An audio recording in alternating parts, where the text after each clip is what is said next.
asks the Secretary General of the United Nations, António Guterres, to join us.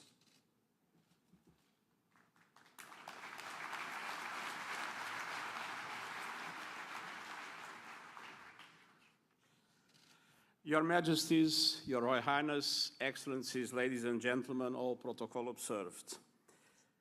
I thank Their Majesties, King Abdullah II and Queen Rania Al Abdullah, as well as the people and government of Jordan for hosting this timely meeting.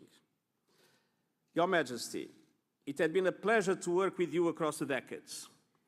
From my time as Prime Minister of Portugal, through my years as the United Nations High Commissioner for Refugees, and now in my present capacity. You have always been a champion of peace, and you have been voice for interreligious coexistence and mutual respect, as recognized by the awarding of the Templeton Prize for 2018, and I was honored to join you on that occasion. And you have been an ally of people in need in and beyond the region. Indeed, as we all know, Jordan has demonstrated exceptional generosity to people fleeing conflict and upheaval in Palestine, in Syria, and elsewhere, with an enormous impact on Jordan's economy and society.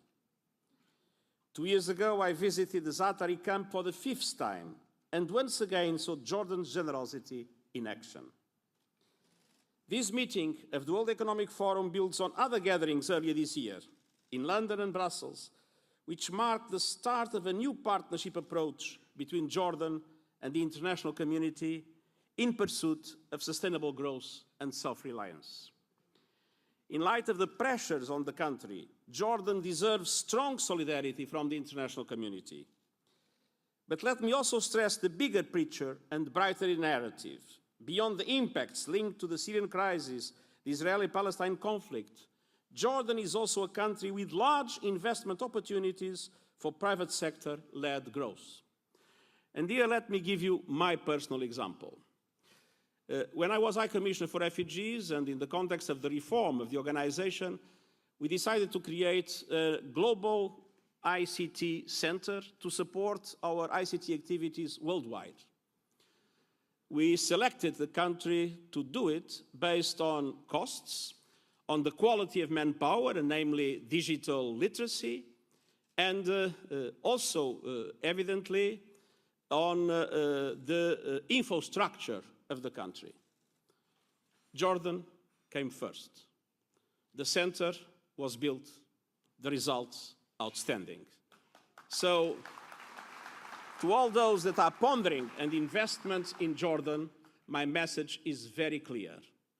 Do what I did, and you will not repent. Jordan remains a fundamental pillar of regional stability, and UN agencies are actively supporting the country's determined efforts to achieve the Sustainable Development Goals. And Jordan is a leading contributor to United Nations peacekeeping, with hundreds of troops and police in several of our operations, another vital, generous contribution. And Jordan was also the driving force behind the landmark resolution of the Security Council on youth that highlighted the importance of including the voices of young people in our work for peace. With its own large and dynamic youth population and with the right support, Jordan is poised to reap a demographic dividend. For these reasons and more, I trust that we will see at this forum strong and wide-ranging expressions of international commitment to Jordan at this crucial time. Excellencies, this is indeed a critical moment for the region. The United Nations is deeply engaged in a surge of diplomacy for peace, not always successful, I must confess, to untie the Gordian knot of conflict and instability. Resolving the region's conflicts is an imperative, including the two-state solution, with Israel and Palestine living side by side in peace with secure and recognized borders, and with Jerusalem as capital of the two countries. And in some cases, I believe there is progress to report. I just came from Tunisia, which successfully held its first free municipal elections last year, and where the democratic transition continues to advance. And in Egypt, I spoke with the Grand Imam of Al-Azhar Mosque about what more we can do to advance tolerance and mutual respect and combat hatred of all kinds. My special advisor for the prevention of genocide is defining a global plan of action against hate speech, and High Representative for the Alliance of Civilizations is working on a plan for safeguarding religious sites. And these are two concerns in which Jordan has had a pioneer work in the world that we all respect and admire.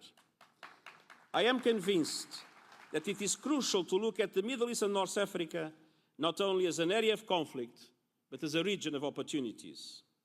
With smart approaches internally and support from the international community, we can unleash remarkable dynamism and capacity. In recent years, several countries have managed to integrate into their constitutions some of the political demands articulated in the streets and to strengthen social protection, good governance, and human rights. There have been determined efforts to address violent extremism that take us beyond security approaches to the challenge. And I want to underline some notable steps against gender-based discrimination, including new legislation on domestic violence, new penalties for sexual harassment, for the removal of constraints on the participation of women in labour markets, and an increase in women's representation in parliament and decision-making. Indeed, the empowerment of women is essential. One recent study indicated that achieving full and real gender parity would increase the region's gross domestic product by 2.7 trillion by 2025. And just as Jordan is striving to empower its youth, so must the entire Arab world, where 2/3 of the people are under the age of 30, the highest share ever, do the same. This demographic momentum will last for at least the next 2 decades and requires a massive investment in education, skills, and participation to reap its full potential for development and peace. Your Majesties, Excellencies, the most systemic risk facing us all today is climate change. Climate change is moving faster than our efforts to address it. The World Meteorological Organization just reported that we are seeing record highs in land and ocean temperatures, sea levels, and greenhouse gas concentrations. And we are seeing, from fires in California to floods in Mozambique, the dramatic impact of extreme weather events. This region will face some of the worst impacts, in particular increased water stress and desertification, which will reduce the amount of arable land and increase dependence on food imports. For Jordan, already one of the world's driest countries, climate change is likely to exacerbate such pressures and raise new challenges to sustainable development. So it is high time for more urgency and more ambition, not only in meeting the stress, but in reaping the benefits of climate action. This is why I'm convening a Climate Action Summit in New York on September. And I'm telling leaders, don't come with a speech, come with a plan to put us once and for all on a sustainable path. I want a summit to spur more ambitious commitments on mitigation, adaptation, and finance. And countries like Jordan that do not contribute much to climate change cannot be the victims of the fact that others are neglecting their own obligations. And I wanted to show how everyone can benefit from climate action, from jobs to health. And the opportunity in this region are enormously. Just see the potential of renewable energy. Climate action is indeed essential if we are to achieve the Sustainable Development Goals. The cost of inaction is far greater than what it will require to set us on the path we know will pay huge dividends. And the involvement of the private sector, so well represented in this room, is essential for climate action. So I count on your support in making the summit a success. We are in a race against time, but it is a race we can win. Excellencies, climate change is one of the challenges on which we need all to act. Governments, private sector, innovators, investors, and civil society working in full cooperation, as it was highlighted by the President of the World Economic Forum, my dear friend Karl Schwab. Today we live with a paradox. Global challenges are more connected, but our responses remain fragmented. Globalization and technological progress have led to remarkable advances, but they also have generated increased inequality and the risks of disruption in job markets. These trends will be intensified within the context of the fourth industrial revolution and require our adequate collective response. Many people, sectors and regions feel they were left behind, and this has been a factor in reducing trust in political establishments and in rising populism. The United Nations is pursuing action across many fronts to support member states in meeting these challenges. And we continue to pursue the Sustainable Development Goals towards a fair globalization that works for all.